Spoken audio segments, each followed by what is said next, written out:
First, open the MP tray and place the envelope on top. Please attention, do not use the envelope with window and refer to the diagram on the MP tray. The front of the envelope should be placed face down and align the parts on two sides with the edge of envelope.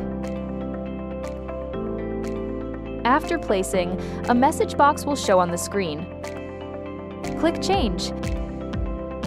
Click MP tray settings. Click paper size. Select the envelope size you have been placed.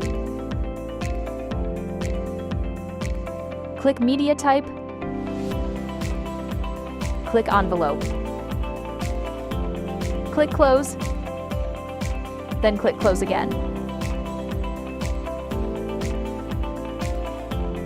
Before the printing, prepare a file with the envelope size. This demonstration as a Microsoft Word file. After editing the content, click File. Click Print.